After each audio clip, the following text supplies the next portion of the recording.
Max Broker, we're the ones you can trust. Yeah, we're the real deal. Max Broker, your trading dreams will fill. No need to search, cause we're the ones to choose. Max Broker. Halo semuanya, selamat datang di episode kedua dari series fundamental kita kali ini. Dan untuk kali ini kita akan membahas salah satu faktor yang sangat penting di dunia keuangan atau khususnya di dunia forex ya. Data itu adalah data ekonomi. Oke, jadi jika Anda ingin memahami pergerakan nilai mata uang dengan lebih detail dan lebih bagus lagi, maka ini penting untuk mengenal data ekonomi. Jadi mari kita mulai untuk materinya.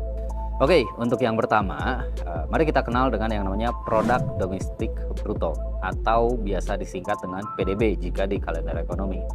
Nah, untuk PDB ini adalah nilai total dari semua barang dan jasa yang diproduksi dalam satu negara di periode tertentu. Jadi singkatnya PDB ini adalah suatu indikator yang bisa mengukur seberapa besar ekonomi sebuah negara. Nah, lalu kenapa PDB ini penting? Jadi ketika PDB naik, artinya ekonomi sedang tumbuh. Dan itu biasanya membuat mata uang negara tersebut itu menguat. Namun jika PDB ini turun angkanya, biasanya ini jadi signal ekonomi sedang melemah. Atau bisa dikatakan ada penurunan atau makroekonominya sedang tidak bagus. Dan ini bisa membuat mata uangnya juga melemah juga. Oke, dan selanjutnya kita punya inflasi. Inflasi ini adalah kenaikan harga barang dan jasa secara umum dalam suatu perekonomian. Jadi semakin tinggi inflasi, maka daya beli uang kita akan semakin turun. Ada dua cara utama untuk mengukur inflasi ini, yaitu yang pertama adalah CPI atau indeks harga konsumen, dan yang kedua adalah PPI atau indeks harga konsumen. Semua data ini ada di kalender ekonomi dan bisa kita lihat aktualnya atau perubahan angkanya setiap periodenya. Nah, untuk CPI ini mengukur perubahan harga dari perspektif konsumen. Sedangkan untuk PPI itu mengukur harga dari sisi produsennya. Nah, kenapa inflasi ini penting bagi nilai dari mata uang? Jadi gini, inflasi yang terlalu tinggi biasanya bisa melemahkan nilai mata uang karena barang-barang akan menjadi lebih mahal. Di sisi lain, inflasi yang terlalu rendah juga bisa menandakan permintaan yang lemah atau daya belinya mungkin akan atau bisa dikatakan turun, yang juga bisa berdampak negatif juga terhadap mata uang. Jadi inflasi ini biasanya akan selalu dijaga untuk persentasenya atau nilainya ya, tidak terlalu tinggi ataupun tidak terlalu rendah juga. Nah, untuk yang terakhir ada satu lagi, mari kita bahas yang namanya pengangguran atau kalau di kalender ekonomi biasanya disebut dengan unemployment atau jobless. Nah, pengangguran ini adalah situasi di mana orang yang ingin bekerja tidak bisa mendapatkan pekerjaan. Tapi ini juga biasanya harus terdaftar di pemerintahannya, jadi ada datanya, dan ini bisa menjadi indikator juga untuk perekonomiannya apakah sedang tumbuh ataupun terjadi penurunan. Nah, ada beberapa jenis pengangguran sebetulnya. Ada pengangguran struktural, ada pengangguran friksional, dan ada pengangguran siklis.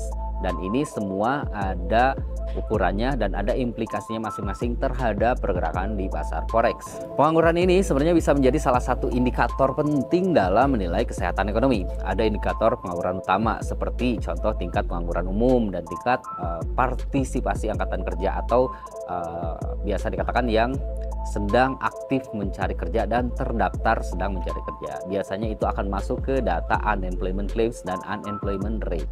Tingkat pengangguran yang tinggi biasanya menunjukkan masalah ekonomi yang bisa menekan nilai mata uangnya. Nah, sebaliknya jika penganggurannya rendah, ini mungkin atau bisa menunjukkan ekonominya sedang kuat atau sedang terjadi pertumbuhan. Dan nilai mata uangnya pun cenderung menguat jika penganggurannya itu cenderung rendah. Jadi itu 3 data ekonomi penting ya yang bisa Anda ketahui. Ada produk domestik bruto atau biasa disingkat dengan PDB, ada inflasi, dan ada pengangguran atau unemployment kalau kita melihatnya di kalender ekonomi forex. Nah, ketiga hal ini biasanya saling berkaitan dan punya pengaruh besar terhadap nilai mata uang di pasar forex. Memahami data-data ini adalah langkah atau suatu hal yang cukup penting untuk menjadi trader yang lebih baik di pasar forex, karena data ini biasanya juga setiap kali perilisannya itu akan memberikan dampak secara langsung terhadap pergerakan mata uang di market forex. Oke, itu tadi tentang fundamental ini, dan ini adalah episode kedua. Semoga bermanfaat ya, dan kita nanti akan lanjutkan di episode-episode selanjutnya. Dan terima kasih juga udah nonton di episode kali ini. Jangan lupa ya juga untuk like, share, subscribe biar Anda tidak ketinggalan episode berikutnya di series fundamental kita. Oke, itu aja mungkin untuk saat ini. See you on the next video. Bye bye.